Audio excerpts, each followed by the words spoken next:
अस्सलामुअलैकुम dear students, welcome to GS academy. I am Nadeem Khan. Dear students, आज के दिन हम एक नया चैप्टर फर्स्ट का स्टार्ट करने लगे हैं, जो कि हमारे पास है किंगडम मुनीरा मेन किंगडम प्रोकैरियोटी, यानी कि जिसके अंदर आज हम प्रोकैरियोट्स के हवाले से डिस्कस करेंगे, किंगडम मुनीरा के हवाले से डिस्कस करेंगे।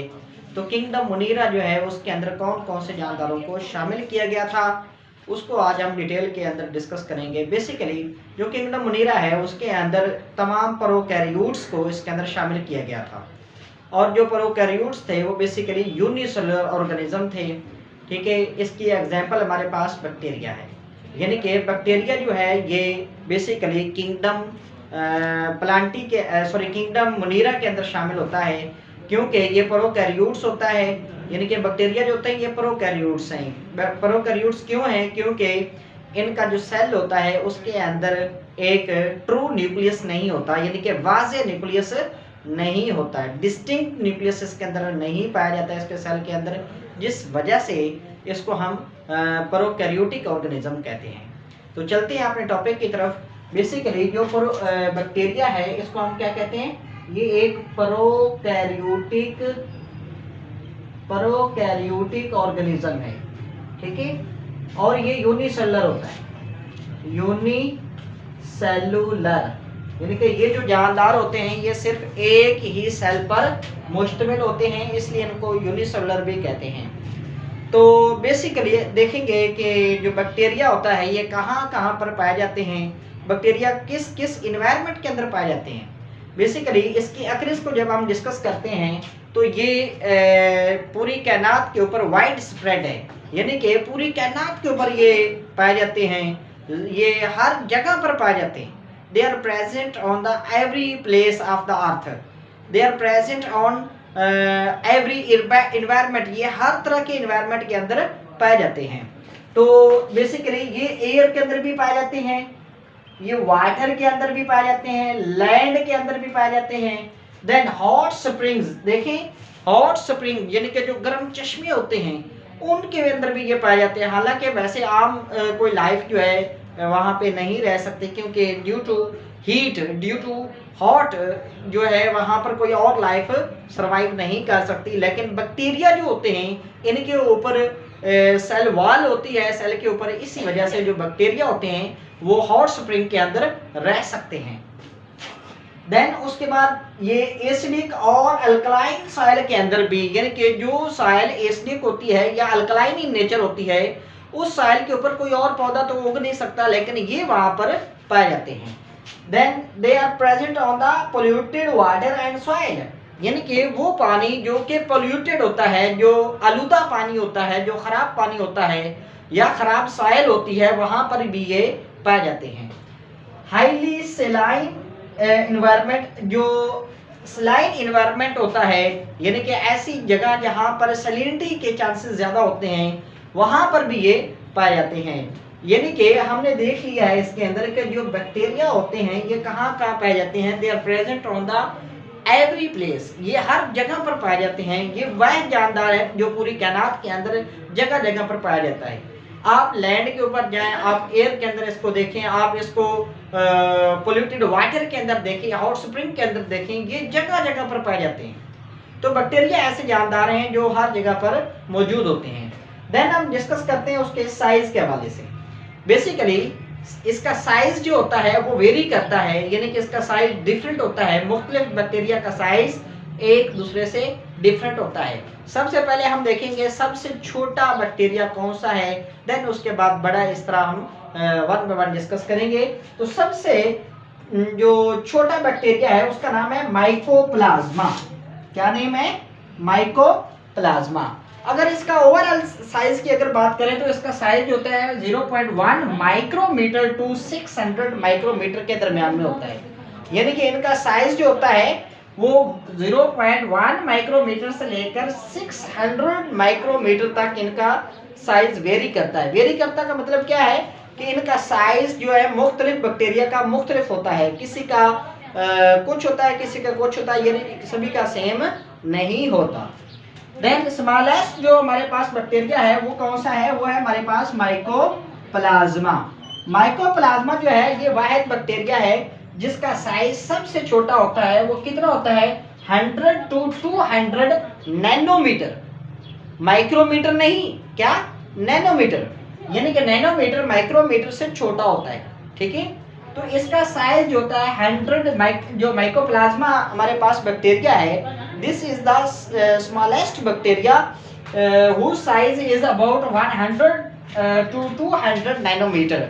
यानी कि इसका साइज जो होता है 100 नैनोमीटर से लेकर 200 नैनोमीटर तक होता है।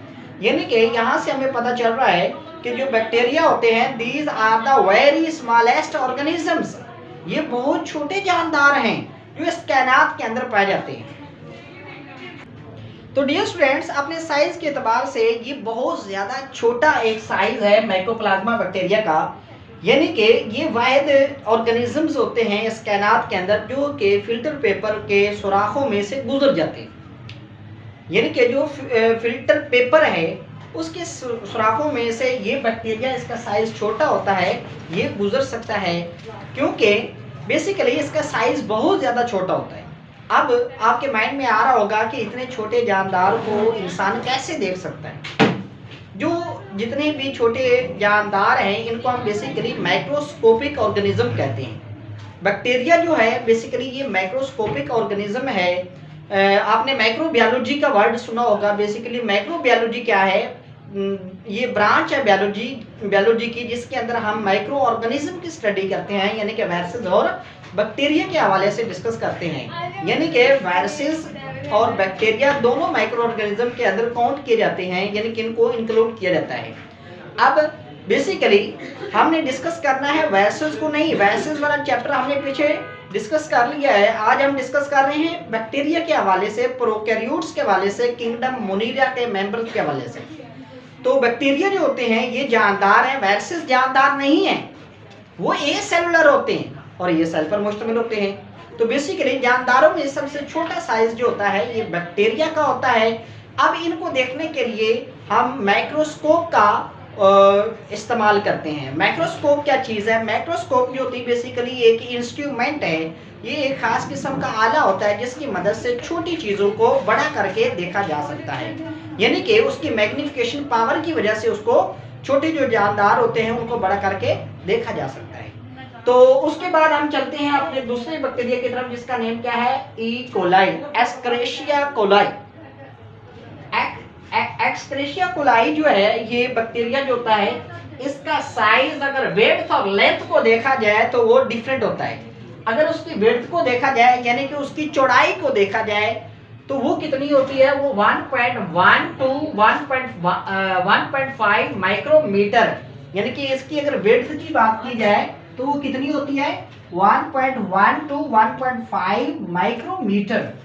यानी कि इसकी चौड़ाई जो होती है ये 1.1 से लेकर 1.5 माइक्रोमीटर तक होती है। और अगर उसकी लेंथ की बात की जाए, उसकी लंबाई की बात की जाए तो वो कितनी है?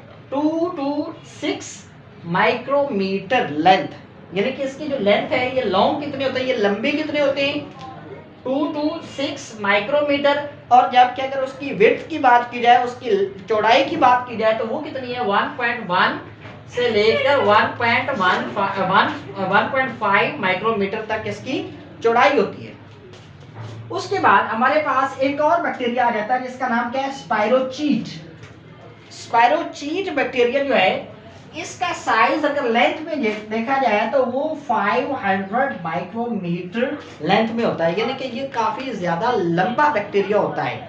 ठीक है, यानी कि इसकी लेंथ को अगर देखें तो ये बड़ा है, यानी कि बाकियों की निस्बत, जैसा कि हमने एस्क्रेशिया कोलाई डिस्कस किया है, देन उसके बाद हमने ये माइकोप्लाज्मा डिस्कस किया है। तो बेसिकली इन दोनों की निस्बत स्पाइरोचीट बैक्टीरिया जो होता है उसका साइज बहुत ज्यादा होता है। ठीक है, क्योंकि उसकी लेंथ जो होती है वो 500 माइक्रोमीटर तक होती है। कितनी होती है? 500 माइक्रोमीटर तक, यानी कि 500 माइक्रोमीटर तक इसकी लेंथ बड़ी होती है। ठीक है, यानी कि ये बड़ा बैक्टीरिया होता है। तो बैक्टीरिया जो होते हैं मैंने आपको पहले भी बताया है ये प्रोकैरियोटिक ऑर्गेनिजम्स होते हैं। प्रोकैरियोटिक ऑर्गेनिजम्स क्यों होते हैं? क्योंकि इनके अंदर सिंगल सेल होता है और इनको प्रोकैरियोटिक इस वजह से कहा जाता है कि इनका जो सेल होता है उसके गिर्द जो न्यूक्लियस होता है वो वाज़े फॉर्म में नहीं होता इसके अंदर, यानी कि ये इसका ये सेल है, तो सेल के अंदर जो न्यूक्लियस होता है वो इसका डिस्टिंक्ट नहीं होता, वासी नहीं होता, यानी कि उसके गिर्द अपनी सेल न्यूक्लियर मेम्ब्रेन नहीं होती, न्यूक्लियस के गिर्द न्यूक्लियर मेम्ब्रेन नहीं होती। सो इसका जो जेनेटिक मटेरियल होता है वो डिस्पर्स्ड होता है, वो बिखरा हुआ होता है किसके अंदर, इनटू द साइटोप्लाज्म, साइटोप्लाज्म के अंदर बिखरा हुआ होता है और उसकी कोई खास पोजीशन वगैरह नहीं होती। तो डियर स्टूडेंट्स, ये था हमारा आज का लेक्चर। इंशाल्लाह कल हम शेप्स ऑफ बैक्टीरिया के हवाले से डिस्कस करेंगे। Thank you.